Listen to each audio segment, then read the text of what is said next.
तो चलिए अब हम डिस्कस कर रहे हैं dimensions of physical quantity. Okay, कोई भी फिजिकल क्वांटिटी के डायमेंशंस का क्या मतलब होता है? तो बेसिकली पहले हम इसका डेफिनेशन लिख देते हैं, what are dimensions. So dimensions are the powers to which fundamental quantities are raised. Fundamental quantities are raised. Fundamental quantity के पावर्स जो होते हैं हम उन्हें कहते हैं डायमेंशंस। ओके, इन दैट और in the unit of that physical quantity। किसी भी फिजिकल क्वांटिटी के डायमेंशन का मतलब होता है उसमें 7 फंडामेंटल क्वांटिटी के यूनिट कितने कितने बार रिपीट हुए हैं और कैसे कैसे रिपीट हुए हैं। Okay, that is dimension of physical quantity. तो सबसे पहले हम क्या करेंगे, फंडामेंटल क्वांटिटी के जो डायमेंशंस है जैसे लेंथ, तो लेंथ का डायमेंशन क्या होता है? तो हम लेंथ का डायमेंशन लिखते हैं l। मास का डायमेंशन क्या लिखने का? तो मास का डायमेंशन हम लिखते हैं m। टाइम का डायमेंशन क्या लिखना है? तो टाइम का डायमेंशन हम लिखते हैं t। ओके, टेम्परेचर का डायमेंशन क्या लिखने का? तो टेम्परेचर का डायमेंशन हम लिखते हैं केल्विन का k। इलेक्ट्रिक करंट का डायमेंशन क्या लिखना है? तो हम लिखते हैं एम्पियर का A, जो कि लेंथ, मास, टाइम, टेम्परेचर ये फंडामेंटल क्वांटिटीज है, इनमें कोई दूसरे क्वांटिटी आते ही नहीं है। और अगर इनमें कोई दूसरे क्वांटिटीज नहीं आते हैं तो फिर ये अपने ही मेजरमेंट में कितने बार आएंगे? एक बार। इसलिए L1, M1, T1, K1 ampere का A1। ओके, फिर लुमिनस इंटेंसिटी, तो लुमिनस इंटेंसिटी का हम कैंडेला CD1 लिख देते हैं। और आखिरी बचता है अमाउंट ऑफ सब्सटेंस, तो हम अमाउंट ऑफ सब्सटेंस का डायमेंशन MOL रेज़ टू 1 लिख देते हैं। बस, कोई भी फिजिकल क्वांटिटी इन 7 में से ही 2-4 के कॉम्बिनेशन से बनती है या इन 7 के कॉम्बिनेशन से भी बन सकती है ना। ओके, तो ये कितने कितने बार रिपीट होते हैं उसे हम डायमेंशंस कहते हैं। ओके, चलिए जैसे मैं आपको अब एग्जांपल डायमेंशन डिराइव करके समझाता हूं आपको। ओके, सो पॉइंट नंबर 3 में जितने क्वांटिटीज आपने पढ़े, जितने क्वांटिटीज आज तक आपने पढ़े हैं, ओके, वो सारे क्वांटिटीज के डायमेंशन मैं आपको बड़ा बताता हूं चैप्टर वाइज। जैसे when it comes to topic motion, आपने 9th स्टैंडर्ड में मोशन इन स्ट्रेट लाइन पढ़ा था। ओके, बेसिकली ये वाला डायमेंशंस वाला बिट पढ़ने का मतलब ये होता है कि 9th 10th में जो क्वांटिटीज हम भूल गए हैं वो सब का रिवीजन इसमें हो जाता है। ओके, तो चलिए जैसे अब अगर आप देखते हैं पहला, तो आपने मोशन में सबसे पहला नया क्वांटिटी आपके लिए क्या था? डिस्प्लेसमेंट। डिस्प्लेसमेंट क्या होता है? It is the shortest distance between initial point and final point. मतलब displacement is a length. Basically measurement के एंगल से अगर देखें तो डिस्प्लेसमेंट कौन सी फंडामेंटल क्वांटिटी है? तो इट्स अ लेंथ, क्योंकि डिस्प्लेसमेंट का ऐसा यूनिट क्या रहेगा? मीटर। और अब अगर आपको कोई पूछता है डिस्प्लेसमेंट का डायमेंशन क्या है, तो हम उसका डायमेंशन लिखेंगे L1, क्योंकि डिस्प्लेसमेंट के मेजरमेंट में लेंथ आता है एक बार और इसलिए हमने लिखा L1। बताओ डिस्प्लेसमेंट के मेजरमेंट में बचे हुए 6 में से कोई आ रहा है क्या? नहीं आ रहा है तो नहीं लिखेंगे। ओके, आ जब आ रहा है तब लिखते हैं, जब नहीं आया तब नहीं लिखेंगे। Got it everybody? तो डिस्प्लेसमेंट हो गया। Okay, second velocity. तो वेलोसिटी क्या होता है? वेलोसिटी होता है डिस्प्लेसमेंट अपॉन टाइम। अब अगर आप इसका ऐसा यूनिट लिखेंगे तो डिस्प्लेसमेंट होता है मीटर में, टाइम होता है सेकंड में, तो ये हो जाएगा मीटर पर सेकंड। वेलोसिटी का डायमेंशनल फार्मूला क्या रहेगा?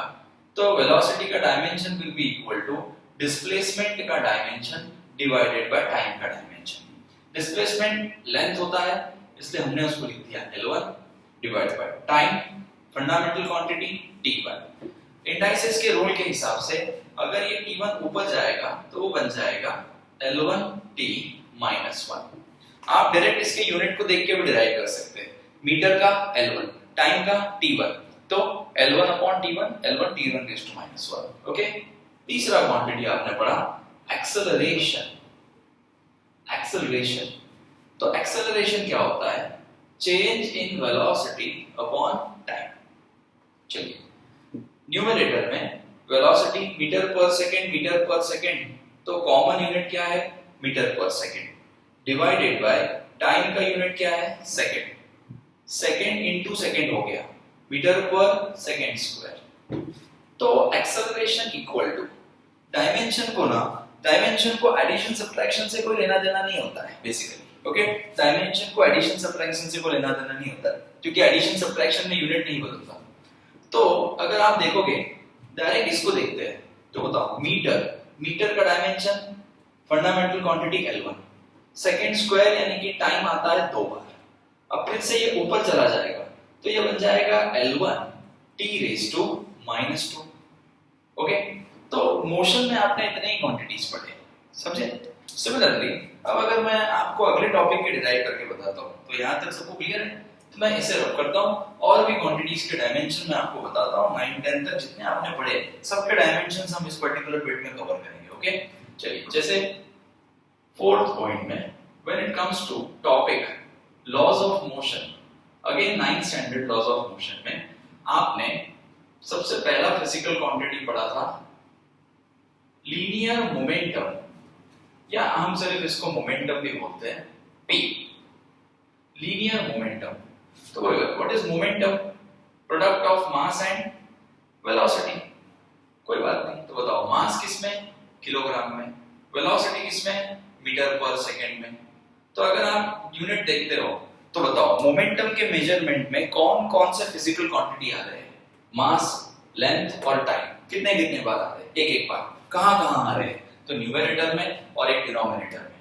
अगर मुझे मोमेंटम का डायमेंशन लिखना है तो किलोग्राम यानी कि मास का डायमेंशन कितना होता है? m1 multiplied by metre per second का डायमेंशन क्या होता है?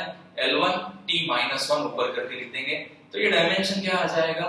m1 L1 T minus 1। Okay, similarly अगर आप दूसरा पार्ट देखते हो इसका, तो दूसरा आपने पढ़ा था फोर्स। ओके, तो फोर्स क्या होता है?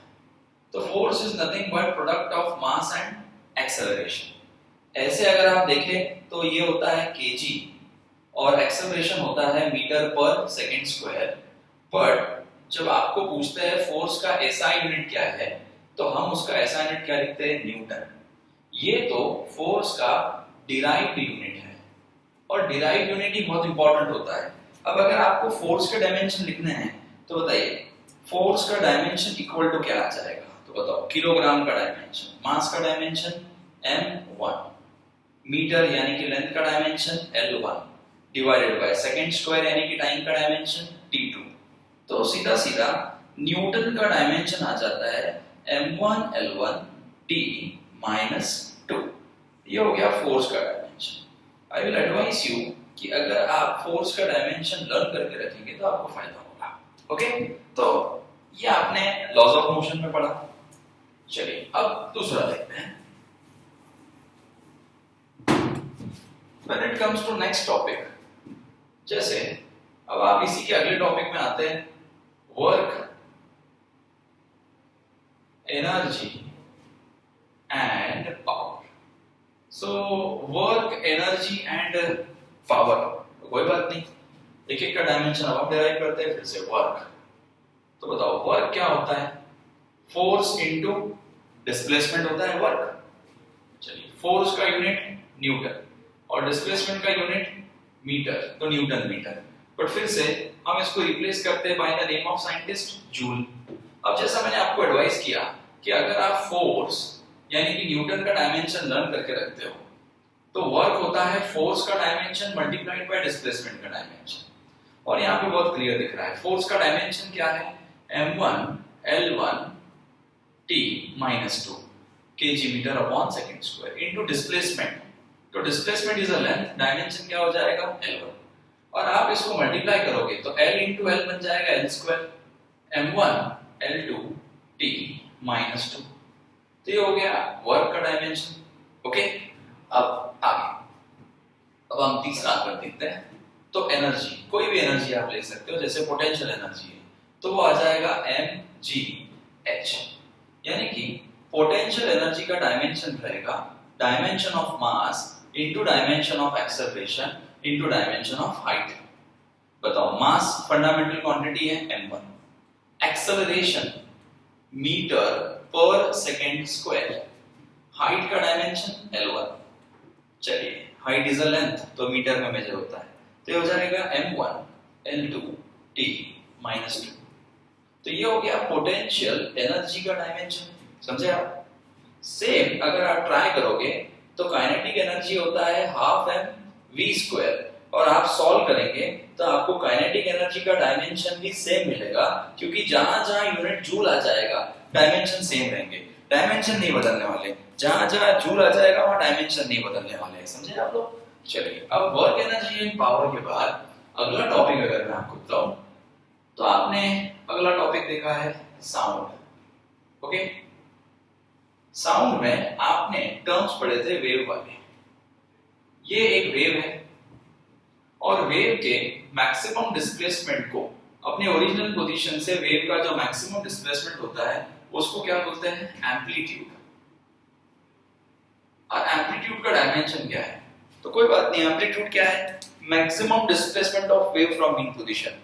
मतलब एम्पलीट्यूड इज अ डिस्प्लेसमेंट, यानी कि इट इज अ लेंथ। किस में मेजर होगा? मीटर में। सो एम्पलीट्यूड का यूनिट क्या है? मीटर। तो डायमेंशन तो आप समझ ही गए होंगे, तो एम्पलीट्यूड का डायमेंशन क्या आ जाएगा? L1। दूसरा, एक वेव के लेंथ को हम कहते हैं वेव लेंथ, लैम्डा। अब आपको कोई पूछता है what is dimension of wave length, कोई बात नहीं, बताओ वेव लेंथ किस में मेजर करते हैं? मीटर में। वेवलेंथ अगर मीटर में मेजर करते हैं तो डेफिनेटली वेवलेंथ का डायमेंशन क्या हो जाएगा? L1, it's a length. Similarly time period, एक वेव बनने को कितना टाइम लगता है उसे हम कहते हैं टाइम पीरियड। बट फिर से time period, what is SI unit of time period? Second. अब टाइम पीरियड का एसआई यूनिट अगर सेकंड है तो बताओ what is dimension of time period? Obviously t1। तीसरा, फ्रीक्वेंसी। तो कोई बात नहीं, आप डिराइव कर सकते हैं इसको भी। तो बताओ फ्रीक्वेंसी क्या होता है? फ्रीक्वेंसी तो फ्रीक्वेंसी होता है रेसिप्रोकल ऑफ टाइम पीरियड, यानी कि 1 अपॉन सेकंड, जिसको हम रिप्लेस करते हैं by the name of scientist hertz. तो अब अगर आपको कोई बोलता है कि फ्रीक्वेंसी का डायमेंशन क्या है, तो कोई बात नहीं, फ्रीक्वेंसी का डायमेंशन क्या है? टाइम का उल्टा, यानी कि सेकंड का उल्टा, t⁻⁻1। तो इस तरह काफी इजीली आप डायमेंशंस बना सकते हैं किसी के भी। ओके, चलिए फिर से अब यहां पर अगला टॉपिक अगर आप देखते हैं तो आपने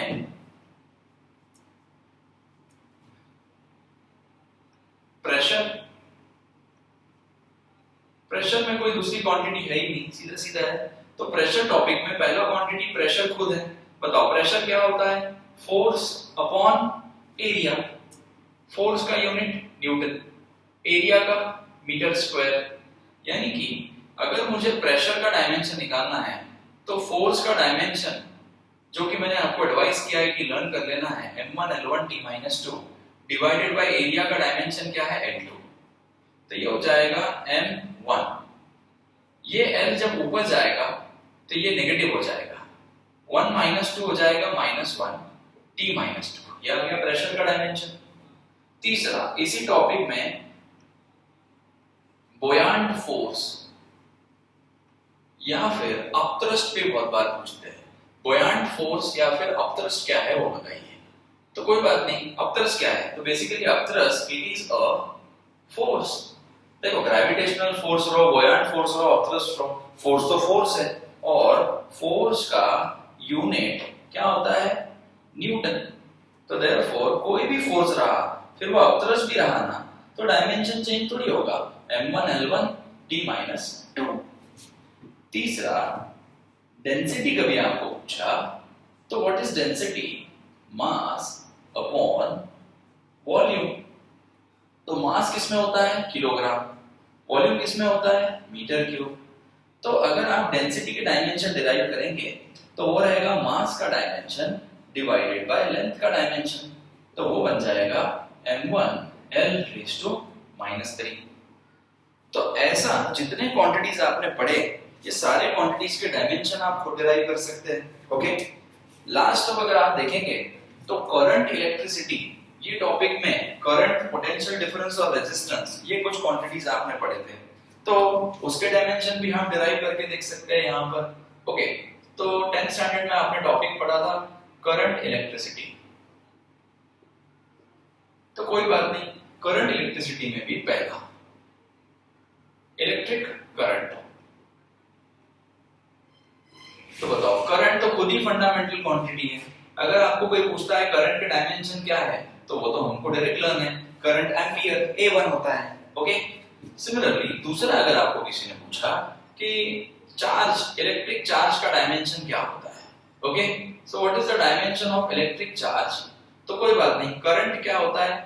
चार्ज अपॉन टाइम। तो चार्ज क्या हो जाएगा? Current into time. मतलब चार्ज का डायमेंशन निकालना है तो करंट का डायमेंशन इनटू टाइम का डायमेंशन करेंगे तो काम हो जाएगा। तो ये बन जाएगा A1 और ये टाइम का डायमेंशन आ जाता है T1। तो चार्ज का डायमेंशन क्या आ जाएगा? A1 T1। सिमिलरली अगर आपको कोई पोटेंशियल डिफरेंस के डायमेंशन पूछता है, पोटेंशियल डिफरेंस, तो फिर से आपको उसका बेसिक मीनिंग मालूम होना चाहिए। What is potential difference? Work done in bringing a unit positive charge या वर्क अपॉन चार्ज। तो ठीक है, work is in joule, charge is in coulomb. Unit ऐसे तो आता है वोल्ट, बट डायमेंशन यहां से निकलेंगे। तो वर्क, एनर्जी एंड पावर में आपने वर्क का डायमेंशन निकाला है m1 L2 T-2 divided by charge है यहाँ पर A1 T1। तो यहां से देख सकते हैं आप चार्ज। तो ये बन जाएगा m1 L2 T-3 A-1। तीसरा, रेजिस्टेंस का डायमेंशन क्या होता है? तो फिर रेजिस्टेंस होता है V अपॉन I। अगर आप पोटेंशियल डिफरेंस और करंट के डायमेंशन को डिराइव करेंगे तो आपको रेजिस्टेंस का डायमेंशन मिल जाएगा। किसी भी बुक के आखिरी के पेजेस पे डायमेंशन दिए होते हैं, कोई भी रेफरेंस बुक आप देखेंगे तो वहां से आप डायमेंशन देख लेना, ठीक है। तो ये डायमेंशंस वाला पार्ट हम लोगों का अब खत्म होता है। Thank you.